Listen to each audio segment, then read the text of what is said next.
Good day. I am from Global Ace Agency here in Malaysia, and I am the Filipino recruiter. I receive your buy data from Avantage Agency in the Philippines. Am I right? Yes, ma'am. Can you speak English or can you understand English? Yes, ma'am. I understand English. If you don't And know also, how to communicate with the employer, better stay in the Philippines because there is no point of coming here if you don't know how to communicate with the employer, okay? yes, Okay. ma'am. Are you a 100% willing to come and work here in Malaysia? Yes, ma'am. Do you have any friends or any family members working here? Have a ma'am. Do you have tattoos in your skin? I don't have ma'am. Are you healthy or do you have any health issues in your body? I'm healthy, ma'am. Okay, so if you feel unwell or if you think that there is something inside your body, better stay in the Philippines also so that you won't give us problem at the same time, yeah? Yes, ma'am. Our interview, this is recorded and it will be uploaded in our YouTube channel, but at the same time, your profile will be uploaded in our website. Do you agree? Yes, ma'am. Is this your first time working abroad? Yes, ma'am. Why did you choose to come and work here in Malaysia? Why you didn't choose to go Singapore or Hong Kong? I went to Malaysia, ma'am. You want here in Malaysia. Okay, what is your name? My name is Patricia May Fabian, ma'am. How old are you? I'm 27 years old, ma'am. Are you single or married? Single, ma'am. Single, ma'am, actually. Do you have children? Yes, ma'am. How many? Ma'am. Two kids po. How old are those children? 8 and 11 years old. When is your birthday? January 16, 1998. What is your height and your weight? 52 my height and my weight is 64. What is your religion? Catholic. What about your educational background? High school graduate from You are a single mother and this is a 2 years contract. Who will going to take care of your children later? my parents, ma'am, and my siblings. How old is your mother and your father?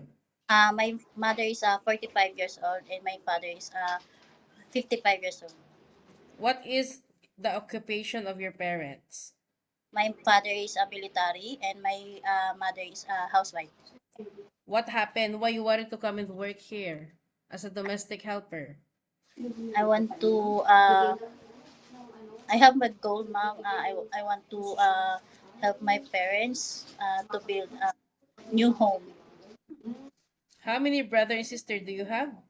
Uh, for three, ma'am. I'm older. How Then many my brother?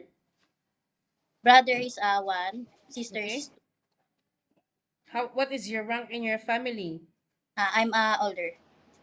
Okay. So, do you have any working experience as a housemaid in the Philippines? I have a local experience since 2023 and also this is my present within the day, ma'am. Sorry? My experience is since 2023 until now, ma'am. Until recently. In which part of the Philippines? Passing, ma'am.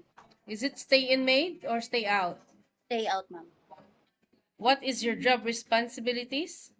I'm cooking, cleaning, taking care of my children, also pet. I'm doing washing, sometimes cooking, and sometimes I'm planting plants there. Okay. Did you iron the clothes? Yes, ma'am. How many children you take care? Two only, ma'am. How old are those children? 11 years old and 18 years old. 11 and 18. So you assist taking care of this. Yes, ma'am. What kind of pet you take care? Pet. I mean dog. Sorry, How many dogs? just one, ma'am. One dog only. Okay, working as a domestic helper is not that so easy. It is a very, very tough job. You know it, right? Yes, ma'am. I would like to let you know the reality of working here in Malaysia. Houses here is quite big. There is a palace also at the same time. Employers also is very particular when it comes to cleanliness. So you need to get ready yourself. Expect those unexpected things because you might experience some things that you didn't experience in the Philippines. Are you ready for any task that the employer will be given to you? Yes, ma'am. Can you take your children or baby while doing house chores at the same time? Yes, ma'am. Can you take care elderly people? Yes, ma'am. Can you cook? Yes, ma'am. What variety of cuisine you can prepare? I'm I don't know how to cook Malaysia foods, but I'm willing to learn, and if they want to cook there for Filipino foods, I will cook for them. Okay. Can you caregiving for bedridden patient and disabled person? Yes, ma'am.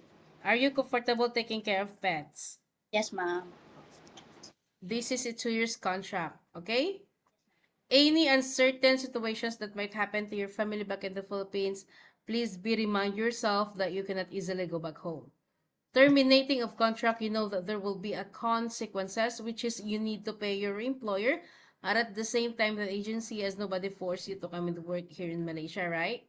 Yes, ma'am. Frequently, homesickness will attack you anytime and anywhere, most especially this is your first time working abroad and you are a single mother. How will you gonna fight your homesickness later? I will remind myself that I have a goal. Then once they need money, I will send it to come to hospital, or sometimes, or with my uh, I will I will send money to take care of my family to go sometimes. Then I will happy to them to see what they doing while I'm working there to Malaysia, ma'am. Okay, are you aware that you cannot hold your phone for 24 hours? Yes, ma'am. Okay.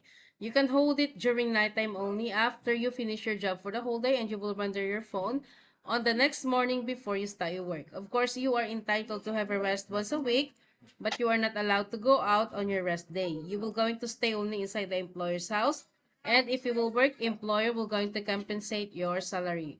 Yes, Are ma'am. you okay with our rules and regulations? Yes, ma'am. I will. We don't force people to come here. It's either you agree or you disagree. If you disagree, it's okay. You can stay in the Philippines or find job opportunities into other countries. Yeah?